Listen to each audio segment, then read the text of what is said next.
Hola, nosotros somos estudiantes de la Universidad de La Salle. Mi nombre es Natalia González y les voy a hablar sobre la discriminación al personal médico.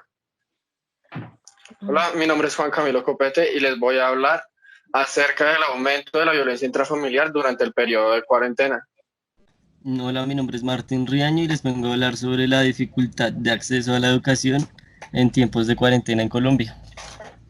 Hola, soy Emily Prada y voy a hablar acerca del desempleo en Colombia por causa del virus.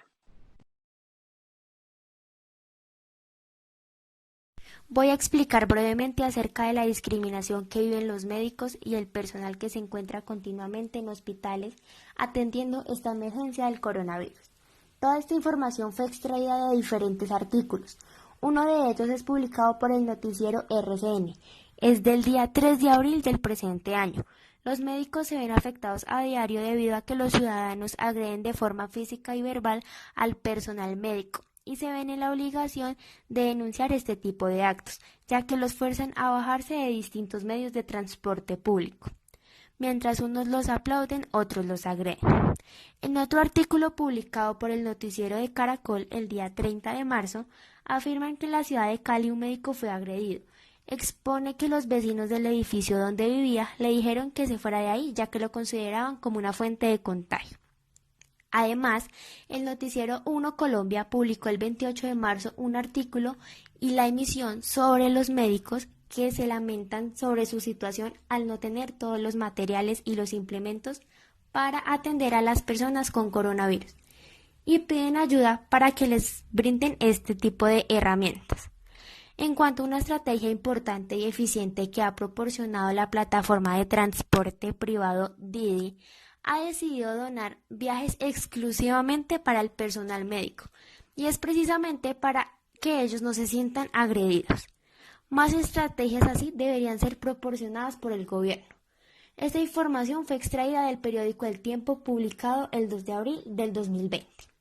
Por otro lado, la relación de género se da tanto para hombres como para mujeres, ya que presentan el mismo tipo de agresión y el mismo tipo de riesgo por ser profesionales de la salud.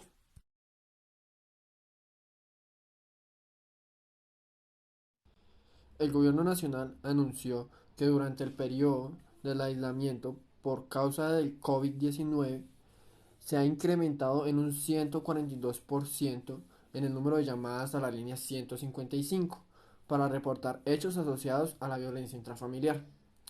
De acuerdo con el reporte, Bogotá registra el mayor número de llamadas, 42%, Antioquia 11%, Valle del Cauca 9% y por último Cundinamarca con un 6%.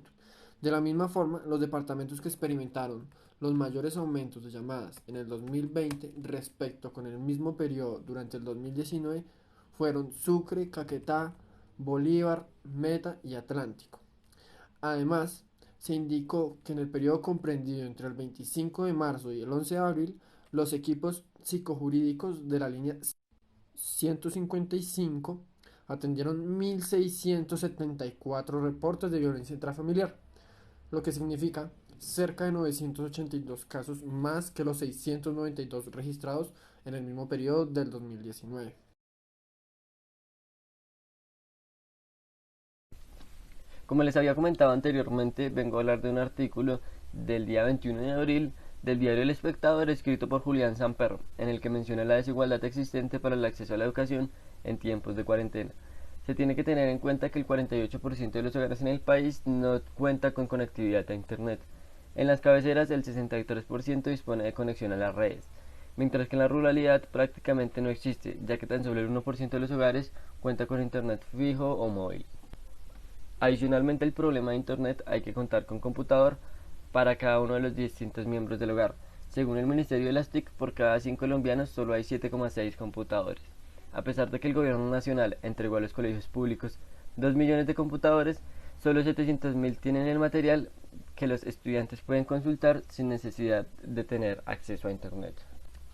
Las estrategias que debería hacer el gobierno nacional y que también sugiere el autor es aprovechar los espacios de televisión nacional con una fuerte alianza público-privada para garantizar la diversidad de contenidos educativos.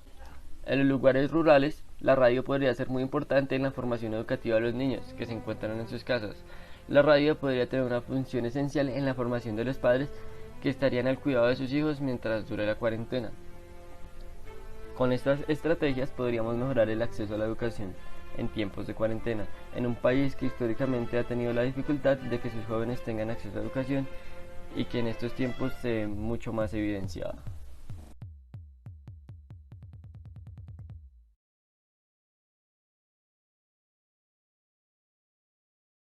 El coronavirus deja sin empleo a 1.4 millones de colombianos. Los aislamientos y cuarentenas se han hecho necesarios, pero muy dolorosos para superar riesgos del coronavirus.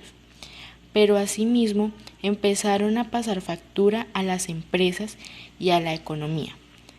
Muchas empresas empezaron a cerrar sus puertas, ya que son medidas por las autoridades para asimismo cuidar la salud de sus empleados y clientes. El impacto del coronavirus en Colombia empezó luego de haberse conocido el primer caso de la enfermedad. Con esto golpeó con más fuerza los segmentos que impulsaron el crecimiento, como el turismo, el comercio y el entretenimiento. Y esto cómo cambia el consumo de los hogares. Por ejemplo, Decameron, una de las cadenas hoteleras más grandes del turismo en Colombia, igualmente Cine Colombia, con sus cerca de 300 salas en el país, y Avianca obligatoriamente tuvo que cancelar viajes internacionales, pero se mantendrá con su operación local.